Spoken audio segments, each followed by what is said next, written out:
Bismillahirrahmanirrahim. Assalamualaikum warahmatullahi wabarakatuh. Alhamdulillahirabbil alamin. Wassalatu wassalamu ala asyrafil anbiya'i wal mursalin sayyidina wa maulana Muhammadin wa ala alihi wa ashabihi ajma'in. Amma ba'du. Alhamdulillah.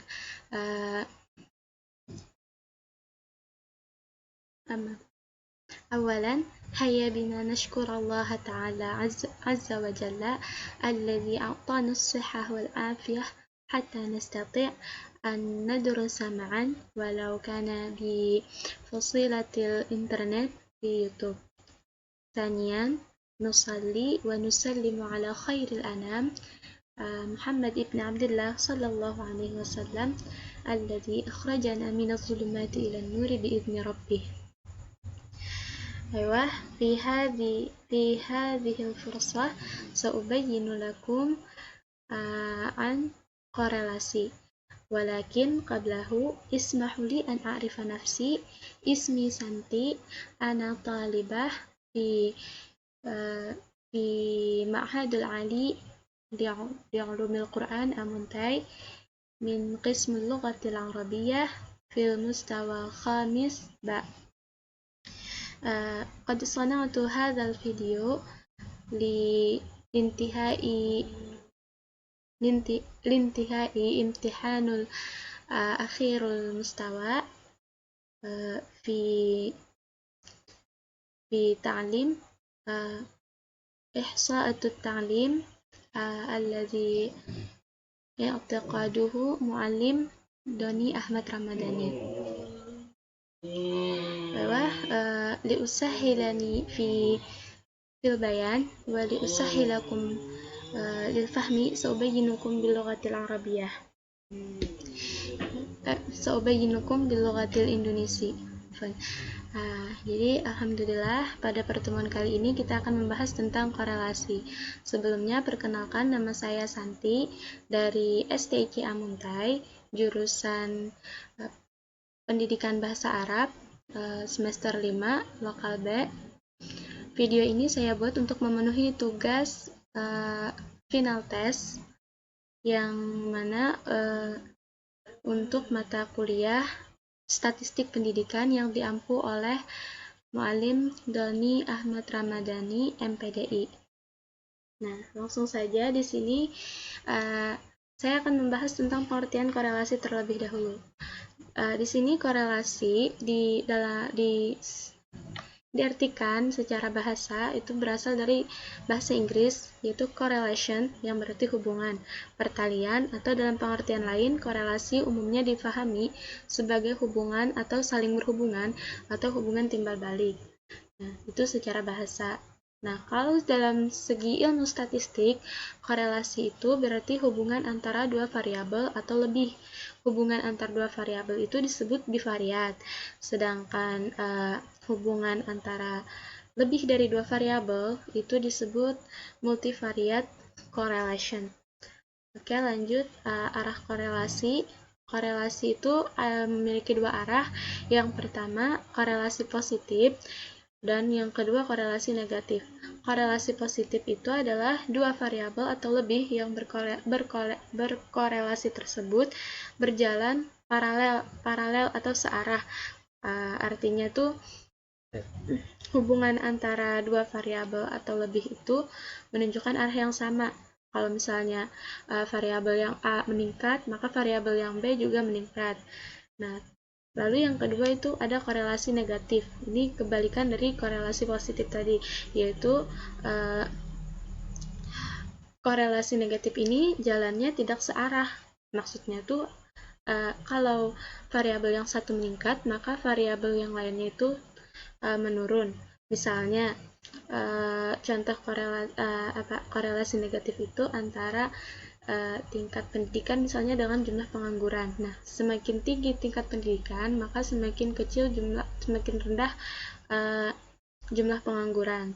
Sebaliknya, jika semakin tinggi pengangguran, maka menunjukkan bahwa di situ ada tingkat pendidikan yang rendah. Misalnya. Nah, lalu angka korelasi atau koefisien. Di sini tertulis angka korelasi adalah sebuah angka yang dapat dijadikan petunjuk untuk mengetahui seberapa besar kekuatan korelasi di antara variabel yang sedang diselidiki korelasinya. Jadi, tinggi rendah, kuat lemah, atau besar kecilnya sebuah korelasi dapat diketahui dengan melihat besar kecilnya suatu angka atau koefisien yang disebut angka korelasi atau angka indeks korelasi atau coefficient of correlation. Nah, di sini angka indeksnya adalah 0, lebih dari atau sama dengan negatif 1, dan 0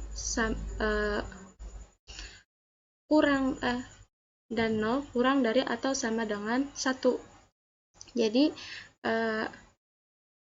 angkanya itu, maksudnya itu angkanya tuh yang paling tinggi itu adalah 1,0.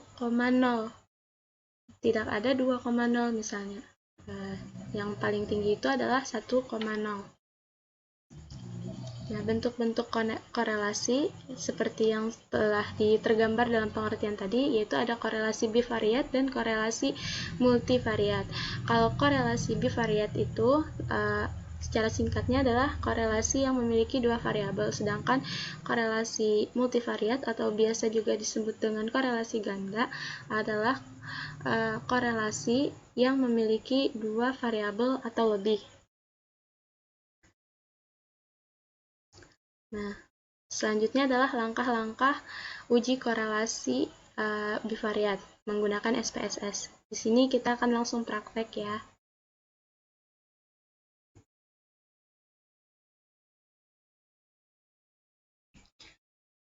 Oke, di sini kita akan melakukan uji korelasi dengan aplikasi SPSS. Yang pertama, buka dulu aplikasi SPSS.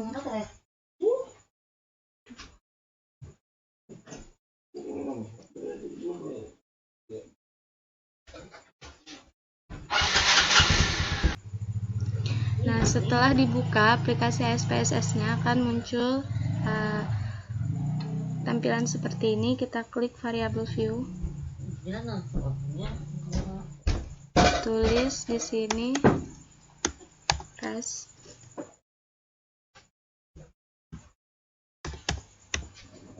Motivasi enter TB. Nah, di kolom type baris pertama klik string. Oke, yang seterusnya tidak perlu diubah. Lalu desimal diubah menjadi angka 0. Label di sini ditulis responden, motivasi,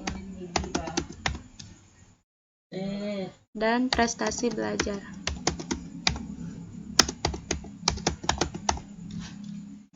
Setelah itu di measure, ganti ordinal. Setelah selesai, klik data view. Di sini di kolom res kita kasih nomor 1 sampai 10.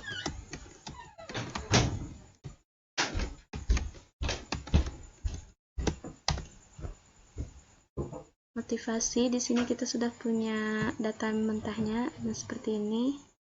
Tinggal kita copy paste saja.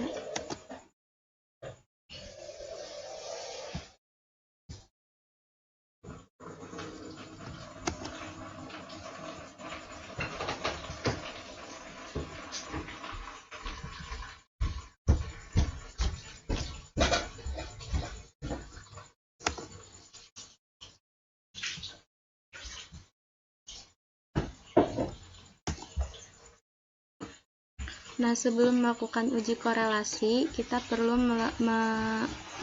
melakukan prasyarat uji korelasi, yaitu uji normalitas dan uji linearitas. Yang pertama kita akan melakukan uji normalitas. Klik analyze, regression, linear. Motivasi, pindahkan ke dependent. Prestasi, independent. Save, under standard. Klik continue. Oke.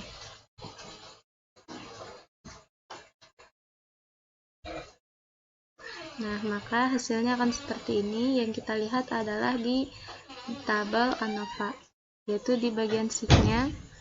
Di sini untuk mengetahui data yang kita peroleh itu normal atau tidak, yaitu jika nilai sheet-nya itu lebih dari 0,05, maka data yang kita peroleh itu adalah normal. Di sini tertulis angka 0,222. Berarti data yang kita peroleh itu normal.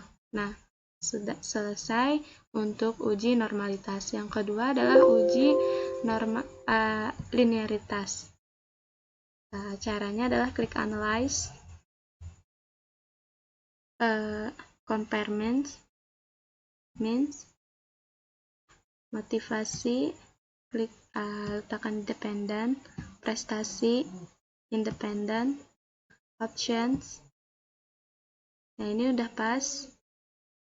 Di sini jangan lupa ditandai test for linearity karena kita akan mencari linearitasnya. Continue. Oke. Nah, yang kita lihat di sini adalah ANOVA tabelnya juga, yang bagian linearity ini, yaitu di sheet-nya adalah 0,25. Berarti ini lebih dari 0,05. Maka data yang kita peroleh itu adalah linear. Nah, selesai. Berarti data yang kita peroleh itu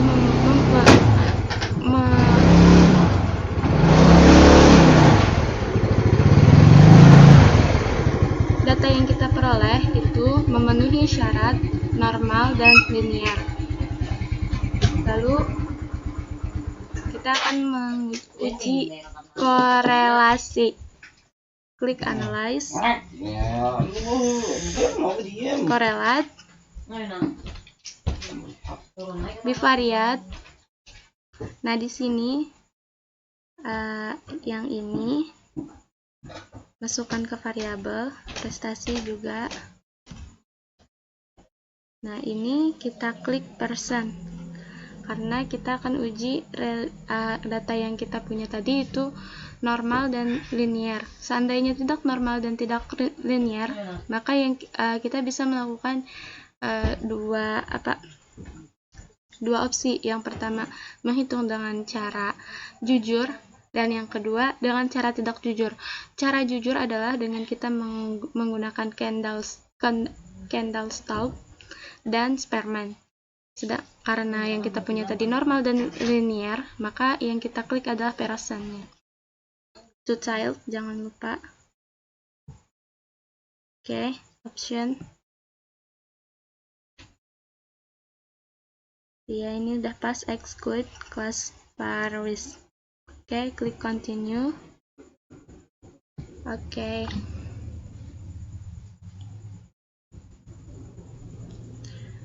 Nah, di sini sudah keluar hasilnya.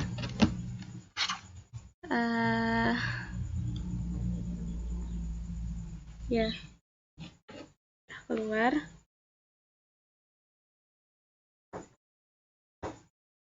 Nah, yang kita lihat adalah angka yang paling atas ini, 0,442, 0,4.